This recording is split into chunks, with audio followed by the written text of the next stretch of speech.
but it has a little bit of plausibility. It could almost be a real game, but it would be a very strange real game. Okay, simple tactical problem. White wants to make a queen, but then black would fork the king and queen. So white wants to try to make a queen at the moment when this is not possible. So he starts with this check. Now if the king comes to g6, you have an option. This is good, but this is the clearest. Bishop here, king takes, I make a queen and I cover this square. So the king really has to go here. And then another check. I mention that because when I'm teaching students to calculate, very often when you have an attack, it's difficult to organize your thoughts. And although not every check is a good move, there's a lot to be said sometimes for following the checks. Just see how far the checks can take you and then rebalance and consider what's going on. So it's the forcing moves we're looking for. So the king now, if the king comes here, we make a queen and there's no check. And if the king goes to any of the back rank squares, we just make a queen and it's check. And if the king goes to h7, we give a check here and we force the king back and then we queen. So it's all quite forcing. King comes up. Now this is where, when I was trying to solve this study the first time, I more or less gave up. I just couldn't really see it. And then suddenly I caught a glimpse of an idea that I thought might work but didn't really believe it would. It starts like this. Comincia con alfiere c2. But he just takes the knight, and we have the same problem. But sometimes when you can't solve a problem, you have to say, hey, maybe it's not a problem after all. So now a hidden idea, deep inside the position. Mating net. But the study is just beginning. So, big problem, checkmate. Only what? All of these pieces, only one way to stop it. What's the move? E2. E2, of course. But now, another problem. Needs must. What must we do? We need to make a knight. And this is where you have to ask Yuri if he has a third knight. But I know they don't, so we just have to use our imagination, okay? This is now going to be a knight. Okay? If you like, we can make it like this. Ok. E bisogna impedirlo tutte le volte. Okay. So this knight controls this square, believe it or not. So this seems to be the end of the fun for white. And this is where the good study reaches exalted heights and becomes almost transcendent. Because white now plays a quiet move. And what's extraordinary here is that black is 3 pieces and 2 pawns up.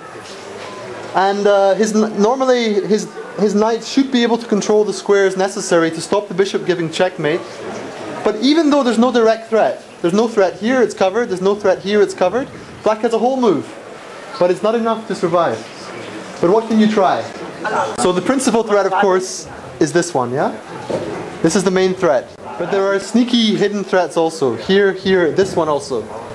So, what can black try? Sorry? C2. C2, yes, C2. Okay, so, la stessa cosa, huh?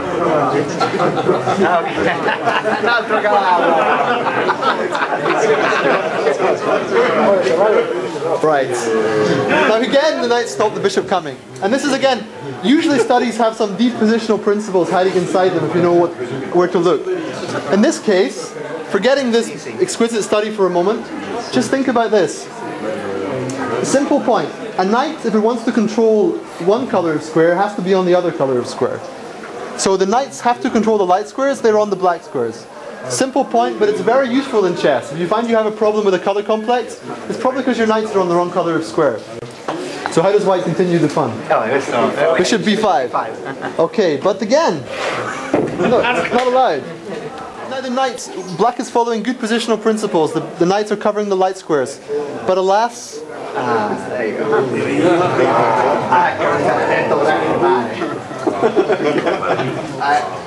and that's it. There's no defense. You can block the mate for 2 moves, but you can't stop it. Now I have very, very sad news for you. There's a problem with this study. There's something hidden very deeply inside it that means it doesn't work doesn't work quite in the way it was intended to. Sometimes there are things which seem absolutely obvious, but there's some deeper truth hiding inside it. This is the case here also, because there was one moment where we looked like a completely forced move, in fact wasn't. And I'll show you that now. This is going to surprise you. But after this move, check, king here, king here, check, king here, check takes queen. Believe it or not. Sorry, wrong color, wrong color, wrong color. Yes. Believe it or not. Black, this is the thing about having computers. Believe it or not, black can continue the game by just ignoring the queen. And uses the strength of these two pawns and the king with the knight. Believe it or not, it's enough for black to hold.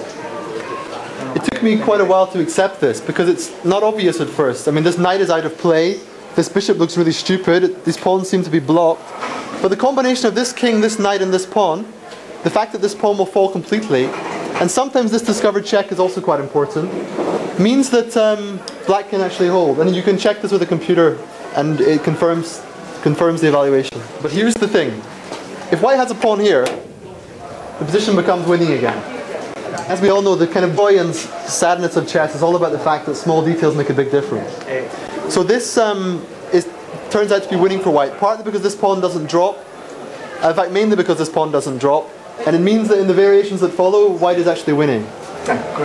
But in this position, if black now gives the check and we do the same old business, what I want you to reflect upon is, doesn't matter when we have all this hidden beauty again. Adesso sta facendo rivedere tutta la manovra di prima, no? Abbiamo aggiunto il pedone e rifacciamo vedere. Is it less beautiful because the pawn is on h2? I don't know actually.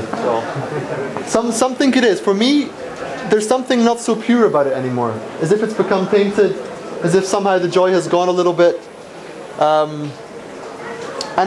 It's a little bit sad because somehow there's a feeling that this pawn is a bit irrelevant to the study. And there's therefore a feeling of inefficiency about it. But all the same, even with this pawn, I think it's pretty good.